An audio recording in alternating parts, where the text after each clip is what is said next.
नमस्कार दोस्तों, आपके अपने YouTube चैनल जीनियस एग्रीकल्चर में आपका स्वागत है।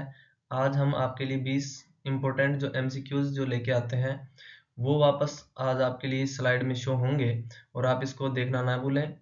और आप इन जो क्वेश्चंस हैं, इनको बड़ी ध्यानतापूर्वक देखो। और ये हर एग्जाम में बार बार पूछे जाते हैं, चाहे जेट हो, एग्रीकल्चर सुपरवाइजर, चाहे CUET हो। CUET जो जस्ट अभी लगने वाली है, ठीक है, उसके अंदर भी बार बार ये क्वेश्चन पूछे जाते हैं। तो आप स्किप करना इस वीडियो को ना भूलें और जरूर इस वीडियो को देखें। तो पहला जो क्वेश्चन है, हम स्टार्ट करते हैं। फर्स्ट क्वेश्चन है, धान है। अब सीधा पूछ लिया कि धान कौन सी परागित फसल मानी जाती है। परागण कौन सा होता है, स्वपरागण होता है या प्रपरागण होता है। तो ध्यान रखना, हमेशा जो धान धान होती है, जो चावल होता है, उसके अंदर जो हमेशा जो परागण होता है वो कौन सा होता है, स्वपरागित। स्वपरागण इसके अंदर क्या होगा, इसके अंदर परागण होगा। तो स्वपरागित धान्य फसल मानी जाती है। तो धान की बात करें, धान के अंदर गुणसूत्र की बात करें, 2n बराबर 24 गुणसूत्र पाए जाते हैं।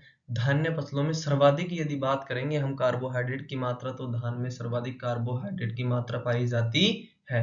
नेक्स्ट क्वेश्चन की बात करेंगे, भारत में बीज अधिनियम किस वर्ष अधिनियत किया गया था। स्कूल व्याख्याता 2022 में सीधा क्वेश्चन पूछा था। तो भारत में बीज अधिनियम जो लागू हुआ था, बीज अधिनियम जो वर्ष अधिनियत किया गया था वह 1966 वर्ष 1966 में किया गया था। इसका राइट आंसर कौन सा होगा, सी इसका राइट आंसर होगा। नेक्स्ट क्वेश्चन की बात करेंगे, तीसरा जो क्वेश्चन है, आधार बीज पर, आधार बीज को यानी थोड़े वर्ड जो हमें है वो इंग्लिश टर्म भी हमें याद करना है। क्योंकि कभी क्या होता है, इंग्लिश टर्म देख के हमारे को क्वेश्चन पूछ लेता है एग्जाम में, तो इंग्लिश टर्म हमें याद होना चाहिए और जरूरी भी है ये, ठीक है। आधार बीज को इंग्लिश में कहते हैं फाउंडेशन सीड। के थैले पर किस रंग का टैग लगा रहता है। एग्रीकल्चर सुपरवाइजर 2021 में पूछा गया क्वेश्चन है। तो आधार बीज पर किस रंग का टैग होगा, आपको याद होगा, ये होता है सफेद रंग का, व्हाइट कलर का टैग जो लगा रहता है वो आधार बीज पर लगा रहता है।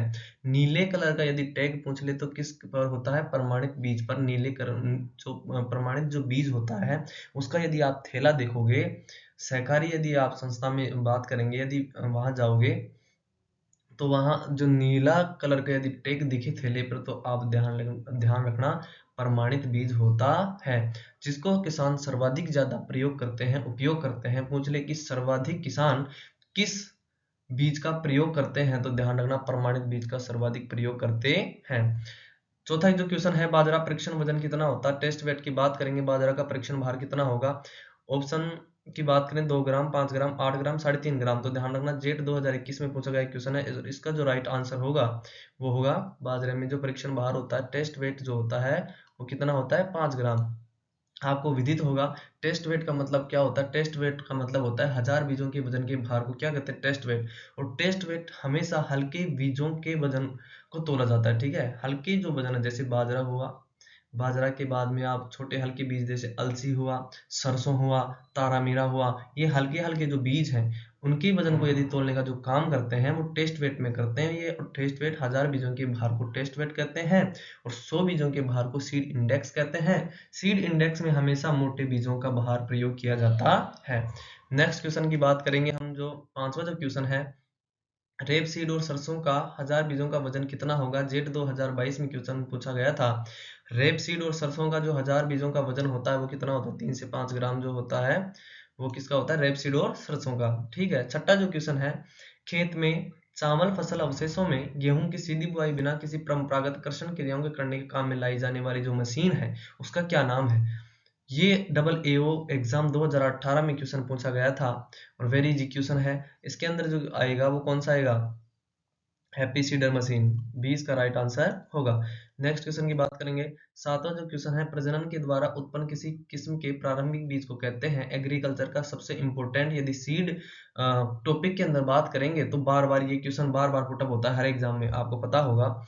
तो ध्यान रखना, इंग्लिश में जरूर याद करना। प्रजनक बीज को कहते हैं ब्रीडर सीड, नाभिकीय बीज को कहते हैं न्यूक्लियस सीड, प्रमाणित बीज को कहते हैं सर्टिफाइड सीड, पंजीकृत सीड को कहते हैं रजिस्टर्ड सीड। दोबारा मैं इसको पुनरावृत्ति कर रहा हूँ इस क्वेश्चन का, क्योंकि ये वेरी वेरी इंपॉर्टेंट है। प्रजनक बीज को ब्रीडर सीड कहते हैं, नाभिकीय बीज को न्यूक्लियस सीड कहते हैं, प्रमाणित बीज को सर्टिफाइड सीड कहते हैं, पंजीकृत बीज को रजिस्टर्ड सीड कहते हैं।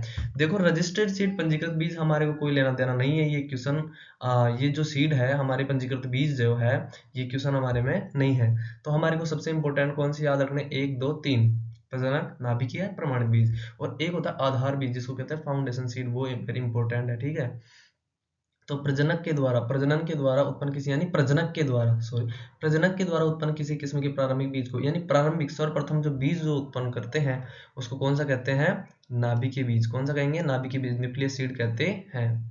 ओके, नेक्स्ट क्वेश्चन की बात करेंगे। 8वां क्वेश्चन है, निम्न में से कौन सा कृषि यंत्र प्राथमिक भू परिष्करण में काम आता है। जेट 2020 में क्वेश्चन पूछा गया था, तो इसका राइट आंसर कौन सा होगा, डिस्क हल। ठीक है, नेक्स्ट क्वेश्चन की बात करेंगे।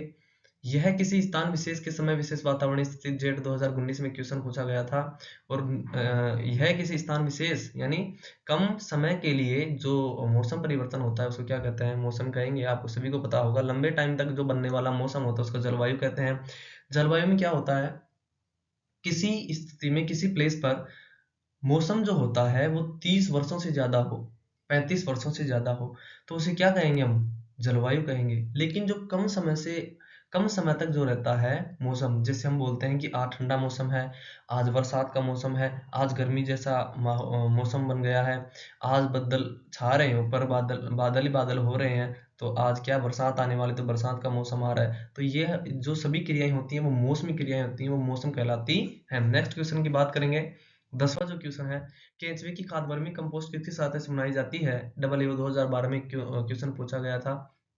वर्मी कंपोस्ट नाम से विदित हो रहा है भाई, केंचुए खाद किसके बनाई जाएगी, केंचुए से बनाई जाएगी। ठीक है, तो ये क्वेश्चन क्या होगा, राइट आंसर क्या होगा, केंचुआ इसका राइट आंसर होगा। सर्वाधिक हरी खाद ग्रीन मेन्योर वाली फसल, डब्ल्यू 2012 में क्वेश्चन पूछा गया था। सर्वाधिक हरी खाद वाली फसल कौन सी मानी जाती है, तो ध्यान रखना सर्वाधिक जो हरी खाद वाली फसल है वो कौन सी मानी जाएगी, सनई क्रोटोलेरिया जुनसिया इसका वानस्पतिक नाम होता है, जो सर्वाधिक हरी खाद के लिए रूप में इसका प्रयोग करते हैं।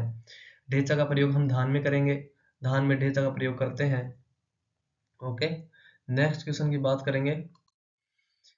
अच्छी सड़ी हुई गोबर की खाद FIM में FIM क्या कहते हैं, FIM यानी फार्म यार्ड मैन्योर यानी गोबर की खाद को FIM कहते हैं। उसमें नत्रजन की मात्रा डब्ल्यू 2012 में एक क्वेश्चन पूछा गया था, और इसके अंदर जो यदि नाइट्रोजन की बात करेंगे तो 0.5% नाइट्रोजन होती है, 0.5% नाइट्रोजन होती है, 0.25% क्या होती है, फास्फोरस होती है, और 0.5% पोटास की मात्रा पाई जाती है, जो हमारी फसल के लिए सर्वोत्तम और वेरी वेरी इंपॉर्टेंट होती है। निम्न में से कौन सा मुक्त जीवित नत्रजन फिक्सिंग माइक्रोब नहीं है, जेट 2020 में पूछा गया था, नहीं है। एजोटोबैक्टर, नोस्टोक, राइजोबियम, ये तीनों के तीनों क्या है, नाइट्रोजन फिक्सिंग बैक्टीरिया है, लेकिन बिजरेंकिया नाइट्रोजन फिक्सेसिंग का काम नहीं करता है। तो इसका राइट आंसर कौन सा होगा, डी इसका राइट आंसर होगा। नेक्स्ट क्वेश्चन की बात करेंगे। लाइकेन किस वायु संदूषक के प्रति संवेदनशील है, जेट 2020 में क्वेश्चन पूछा गया था। ध्यान रखना इसके अंदर जो राइट आंसर होगा सल्फर डाइऑक्साइड, ध्यान रखना इसका राइट आंसर होगा, क्योंकि लाइकेन SO2 का सूचक माना जाता है। यदि किसी रसायन पर 35 EC लिखा है, 100 ग्राम सक्रिय तत्व के लिए कुल मात्रा लगभग होगी। एग्रीकल्चर सुपरवाइजर AU जोधपुर में पूछा गया क्वेश्चन है, तो वहां 285 ml इसका राइट आंसर होगा। नेक्स्ट क्वेश्चन की बात करेंगे। आधुनिक जैविक कृषि, आधुनिक जैविक क्या कहते हैं, मॉडर्न ऑर्गेनिक एग्रीकल्चर के जनक कौन माने जाते हैं, जेट 2021 में क्वेश्चन पूछा गया था, और इसका राइट आंसर होगा अल्बर्ट हावर्ड। ठीक है, अल्बर्ट हावर्ड। 17वां जो क्वेश्चन है, राष्ट्रीय जैविक खेती केंद्र कहाँ स्थित है, तो आपको सभी को याद होगा, ये जेट 2021 में क्वेश्चन पूछा गया था, और इसका राइट आंसर कौन सा होगा, गाजियाबाद इसका राइट आंसर है। नेक्स्ट क्वेश्चन की बात करेंगे। ICR NBPJR के अनुसार राजस्थान में गायों की कुल पंजीकृत नस्लें हैं। इसको याद करने का तरीका एक ही है। राजस्थान में कुल कितने जिले हैं अभी प्रेजेंट टाइम में, 53 जिले हैं। ठीक है, तो 53 जिले से 53 याद रख सकते हो आप, तो पूछ ले। ICAR NBAGR national bureau animal genetic research, जो कहाँ है, नई दिल्ली के अंदर स्थित है, और ये कहता है कि भारत में गायों की कुल पंजीकृत नस्लें कितनी है, तो 53 इसकी पंजीकृत नस्लें मानी जाती हैं, प्रेजेंट टाइम में है। 19वां जो क्वेश्चन है, बकरी की किस नस्ल से मोहेर बाल प्राप्त होते हैं, तो अंगोरा एक ऐसी नस्ल है जो मोहेर प्राप्त करते हैं, मोहेर जैसे बाल प्राप्त करते हैं, जो ऊनी वस्त्रों के रूप में प्रयोग करते हैं, जो बाहरी जो विदेश होते हैं जिनमें ठंड ज़्यादा पड़ती है उनमें इस का मोहेर का प्रयोग किया जाता है। नेक्स्ट क्वेश्चन की बात करेंगे, बकरी की किस नस्ल में पीठ हल्की झोल खाई हुई धनुषाकार होती है? कि बकरी की ऐसी नस्ल बतानी है ऑप्शन में देख करके कि उसके पीठ में जो हल्का सा झोल पाया जाता है, तो वो कौन सी नस्ल मानी जाती है? वो सिरोही, जो सिरोही क्षेत्र में, उदयपुर क्षेत्र में ये पाई जाती है, ये नस्ल पाई देखने को मिलेगी आपको। तो सिरोही एक बकरी की ऐसी नस्ल है जिसकी पीठ में हल्का झोल पाया जाता है। आज के लिए यही थे 20 आपके लिए इम्पोर्टेंट क्वेश्चन थे, और अब की बार और आपके लिए MCQs बनाएंगे, और इस वीडियो को देखना ना भूलें। जय हिंद, जय भारत। आज के लिए इतना ही काफ़ी है, ठीक है।